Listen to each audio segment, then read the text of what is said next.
Taste the Daily. Hola!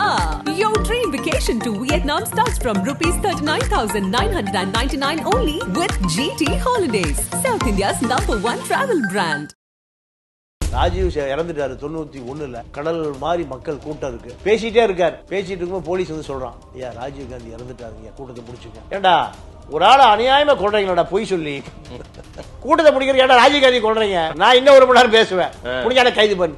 உண்மையா ராஜீவ் செத்து போயிட்டாரு, ஆனா தீரன் ஒத்துக்கல. பாமக இப்படி எல்லாம் கட்சி வளர்ந்தது. நீங்க 12:30 மணி கூட்டத்தை விட்டு இறங்கும் போது வந்து சொல்றான், தலைவரை உண்மையா என்னடா சொல்ற?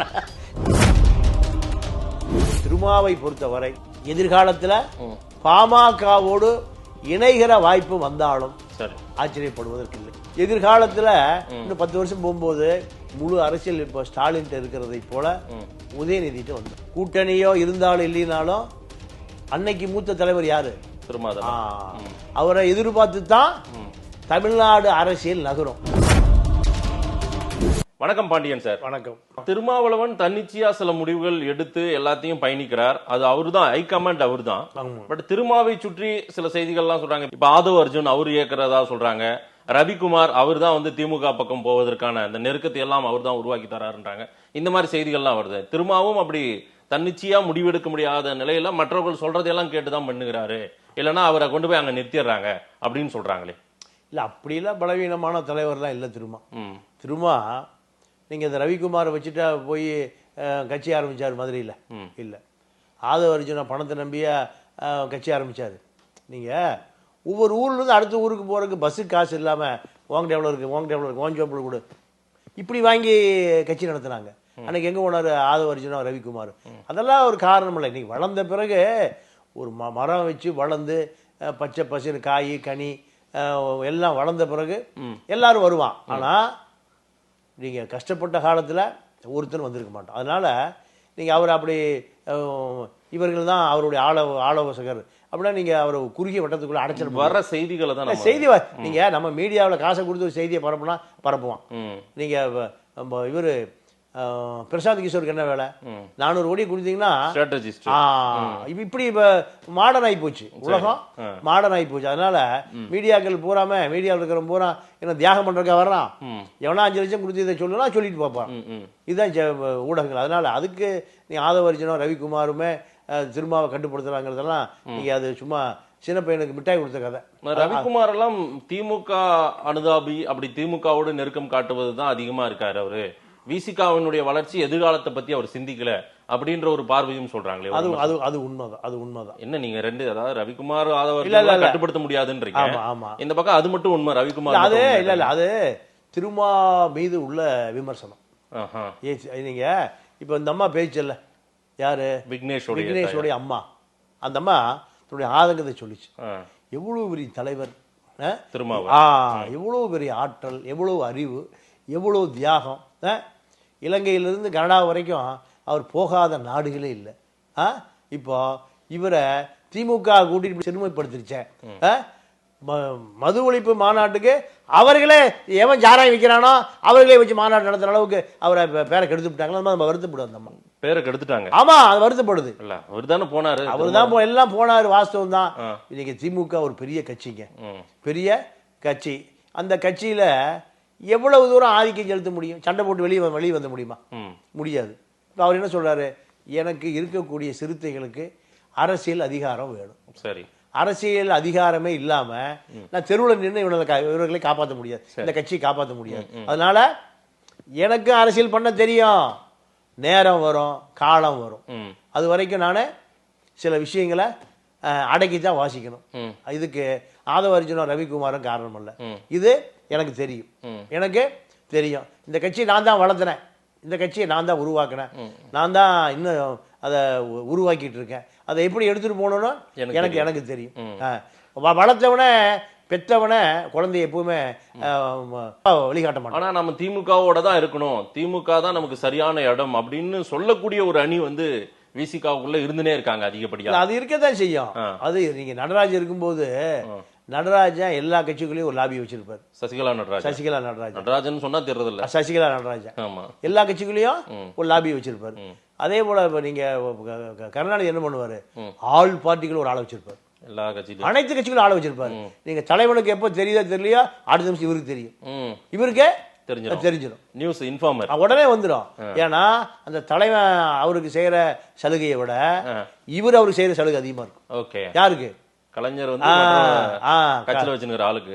இப்ப நீங்க ஒரு மாற்று முகான ஒரு கட்சியில ஒரு இரண்டாம் கட்ட தலைவர் இருக்காரு வச்சுங்க, அந்த இரண்டாம் கட்ட தலைவர் யாருக்கு விசுவாசம் இருப்பாரு? அந்த தலைவருக்கு இல்ல, இந்த தலைவருக்கு, கலைஞருக்கு. நல்ல ஒரு ராஜதந்திரம். ஆமா ஆமா. நீங்க நான் இப்போ தீரன், நான் தீரனை நான் நேரம் இருந்து பார்த்தேன், பேராசிரியர். ஆமா, பேராசிரியர் தீரன் ராம. அதாவது நீங்க அப்படி ஒரு பேராசிரியர் தீரன்னா நீங்க உண்மையாவே தீப்பிழம்பு தீரன்.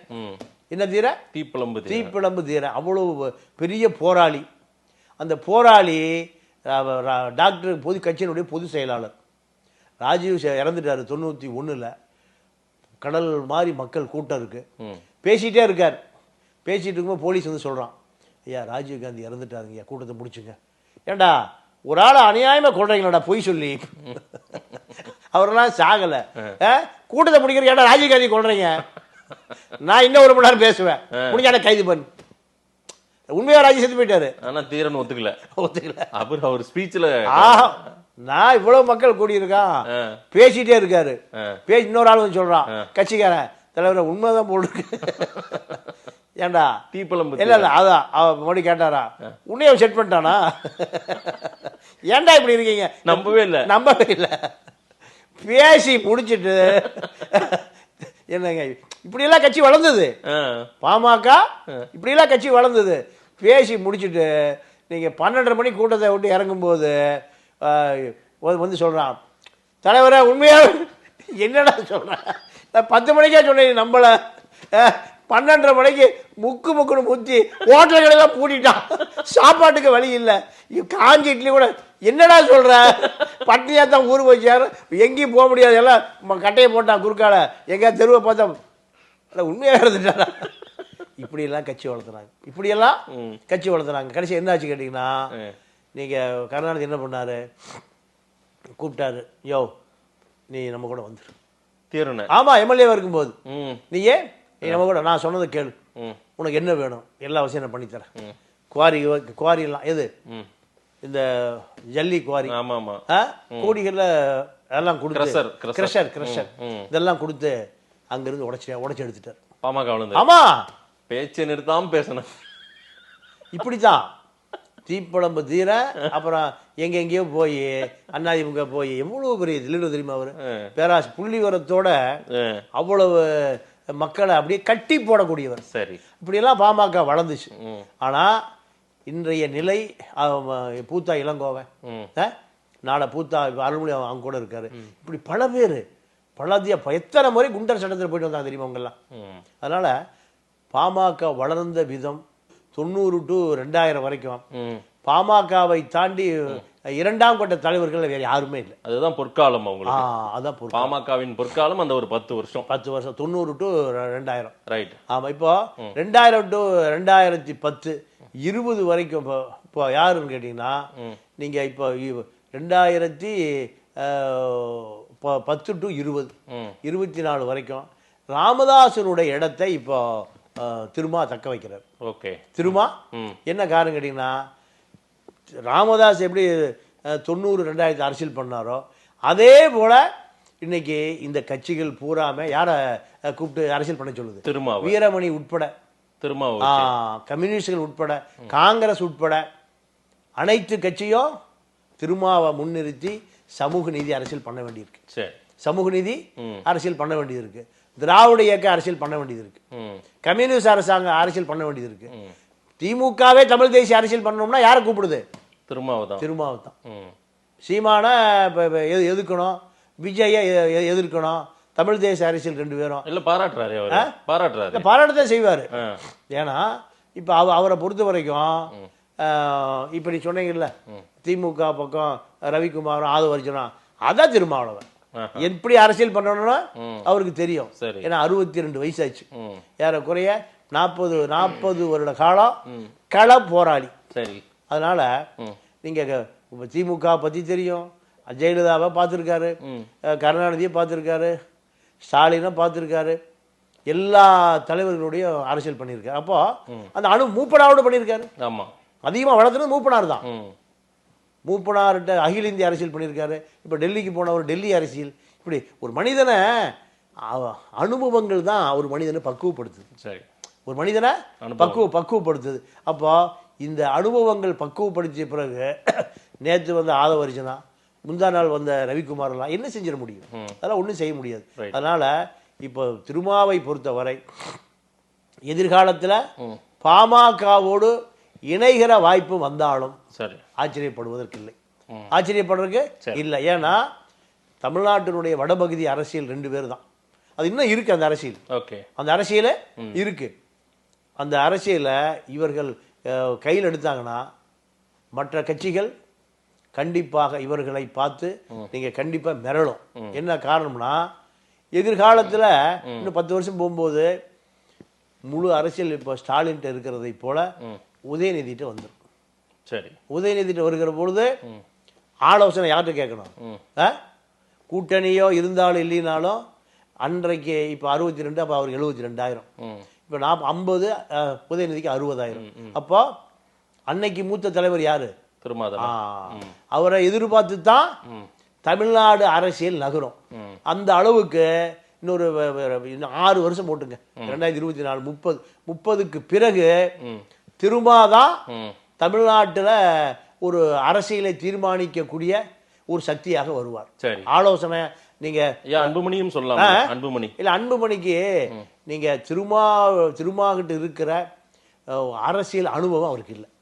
அவரு சார் 2 பேரும் ஒண்ணு சேரணும்னா அதுல ஒரு லீடர் வேணும். இல்ல, அது லீடரா நீங்க திருமாதான் அதுல சீனியர். திருமாதான் அதாவது சுயம்புவாக உருவாக்கப்பட்ட கட்சி சிறுத்தை. பாமக அவங்க அப்பா ஆரம்பிச்ச கட்சி மகன் வந்திருக்கு. எம்ஜிஆர் ஆரம்பிச்ச கட்சி தான் ஜெயலலிதா வந்தது.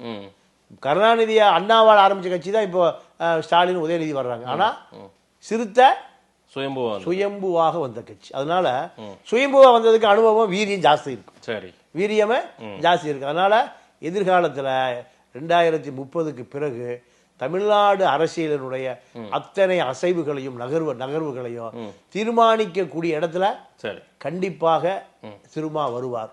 இது யதார்த்தம். பாமகவும் இந்த அணியில வந்து சேருவதற்கு வாய்ப்பு இருக்கு. அடுத்த தலைமுறை இவ்வளவு வெறியெல்லாம் இருக்க மாட்டான். அடுத்த தலைமுறை நீங்க அவங்கள்ட்ட ஒரு பெரிய எதிர்பார்ப்பு இருக்கு. யாருகிட்ட அனுபவம் அறிவு இருக்கோ அதை ஏற்றுக்கொள்ளக்கூடிய மன பக்குவம் அவனுக்கு வந்துடும். இப்போ 10 வயசு இருக்கிறவன் அடுத்த 20 வயசு ஆயிடுவான். 5 வயசு இருக்கிறவன் 25 வயசு ஆயிடுவான். அப்போ அவனுக்கு இப்போ நான் நிறைய இடங்கள்ல பார்க்குறேன், நிறைய இளைஞர்கள்ட்ட அந்த சாதி மத சனாதன துவேஷமே இல்லை. இது ஒரு ஆரோக்கியமான போக்கா இருக்கு. ஆரோக்கியமான போக்கு. நீங்க 25 வருஷத்துக்கு முந்தி இருந்த அந்த சாதி சனாதன மனநிலை இப்ப இருக்கிற 25 வயசு இளைஞனுக்கு இல்லை. அதுல கொஞ்சம் கூட இல்லைங்க. சில ஊருக்கெல்லாம் போகும்போது கல்யாணம் கச்சேரி நல்லது கெட்டது போகும்போது அப்போ ஒரு பெரிய மாற்றம் தெரியுது. அதுதான் இப்போ விஜய்க்கு வாக்கா வரும். 9% சீமானுக்கு வாக்காக வந்தது. இந்த வாக்குக்கு இப்போ திமுக அதிமுக பயப்படுதா? திமுக பயப்படுதா? அதிமுக சீமான்ட்ட 9% ஓட்ட எனக்கு வந்துட்டு கூப்பிடுதா? அழைச்சிட்டு. ஆமா, ஒரு மாற்றம் நடந்திருக்கு. இப்போ எடப்பாடி என்ன நினைக்கிறாரு? அதிமுக தான் பெரிய கட்சி, ஆண்ட கட்சி, எம்ஜிஆர் ஜெயலலிதா. இப்போ சீமானுடைய 9% எடப்பாடி கிடைச்சா எடப்பாடி சந்தோஷம். இப்பவே குற்றாலத்துக்கு போயிடுவார் குளிக்கிறதுக்கு. ஏன் 2020 நம்ம தான்டா சிஎம், 26ல நம்ம தான் சிஎம். ஏன் இப்ப அவருக்கு 9% வேணும். இந்த 9-10% எங்காவது வாக்க பிடிக்கணும். அதான் 18 பிளஸ் கூட்டணி 23 பிளஸ் 30-32 வந்தாவே ஆட்சிக்கு வந்துடலாம். அவ்வளவுதான் சார். திமுக அதிமுக 2 பேர்ட்டையும் நிரந்தர வாக்கு வங்கி 20-25 இருக்கு சார். எந்த மோசமான நிலைமையில் போனாலும் சரி. இப்ப அவங்களுக்கு எவ்வளவு தேவைன்னா கூட 35 தொடணும். 35 வந்தா அவங்க தான் சிஎம். 35 எடுத்தா ஸ்கூல்லையும் பாஸ். அப்போ இந்த 9 இருக்கு யாருக்கிட்ட? சீமான்ட்ட. எடப்பாடி என்னையா விலை அதுக்கு? இப்போ நம்ம போய் ஒரு பொருளை கேட்போம்ல, ஆமா ஆ, விலை பேசுறாங்க. ஆமா ஆமா 30 சீட்டு 300 கோடி ரூபாய் வரைக்கும் முதல் கட்ட பேச்சுவார்த்தை. எங்க நீங்க 50 வருஷ கட்சி தமிழ் தேசியத்தை நோக்கி போகுது. அவரும் தமிழர் தலைவர் தானே யாரு? அவரு ஆமா, புரட்சி புரட்சி புரட்சி புரட்சி தமிழர். எம்ஜிஆருடைய கண்ணாடி தொப்பி எல்லாம் போட்டுட்டு இருக்காரு எடப்பாடி. ஆனா எங்க போய் நிக்கிறாரு? சீமான் போய் நிக்கிறாரு. அப்ப வரலாறு எப்படி மாறுதுன்னு பாருங்க. நீங்க ஒரு 10 வருஷத்துக்கு முந்தி எடப்பாடி சீமான் உள்ள போய் நிப்பாரு, யாராவது கற்பனை பண்ண சொல்லணுமா? என்ன காரணம்? திராவிட இயக்கத்தை மீறி தமிழ் தேசியம் வளர்ந்து கொண்டிருக்கிறது. அதான் ஏன்னா இந்த இளைஞர்கள்ட்ட ஒரு மாற்றம் இருக்கு. ஓகே, நான் சொன்ன மாற்றம் தான். அவனுக்கு ஜாதி துவேஷம் இல்லை, மத துவேஷம் இல்லை, அவனுக்கு அன்டச்சபிள் இல்லை, சனாதனம் இல்லை. இந்த கல்வி, இந்த சமத்துவம் அவன்கிட்ட ஒரு பெரிய மாற்றத்தை ஏற்படுத்தி. இந்த நேரத்துல பாமக விசிக ஒண்ணு சேர்ந்தா அது பெரிய சக்தி தான். பெரிய சக்தி. ரெண்டு பேரும் ஒண்ணு சேர்ந்தா. ஆமா ஆமா, காலத்தின் கட்டாயம் கண்டிப்பா சேருவாங்க. ஓகே, நான் தான் சொல்றேன்ல, இந்த 6 வருஷம் அரசியல்ல சிறுமா அனைத்து கட்சிக்கும் ஆலோசனை சொல்லக்கூடிய 62 72 ஆகும்போது உண்மையாகவே தமிழ்நாட்டில் ஒரு மூத்த தலைவர், ஆலோசனை சொல்லக்கூடிய, தமிழக அரசியலை தீர்மானிக்கக்கூடிய ஒரு தலைவராக மாறுவதற்கு வாய்ப்பு இருக்கு. நிறைய விஷயங்கள் சார். விசிக பாமக கால ஓட்டத்தில் ஒன்றாக இணையுமா, அதற்கான வாய்ப்புகள் இருக்கா அப்படின்னு சொன்னேன். அவங்களுடைய வரலாறு எப்படி தொடங்குச்சு, அதே போல அந்த மறைமலை நகர் போராட்டம் உள்ளிட்ட பல விஷயங்கள் எல்லாம் மேற்கோள் காட்டி சொல்றீங்க. காலம் ஒரு நாள் அவர்களையும் சேர்த்து வைக்கும். அவர்கள் இருவரும் சேர்ந்தால் தமிழ்நாட்டு அரசியலே வேறு ஒரு தளத்தில் எல்லாருடைய பார்வையும் திரும்பும் அப்படின்னு நீங்க சொல்றீங்க. பார்க்கலாம் நடக்கிறதா அப்படின்னு. நேரில் வந்து நேரம் கொடுத்து பேசியமைக்கு நன்றி பாண்டியன். நன்றி, வணக்கம்.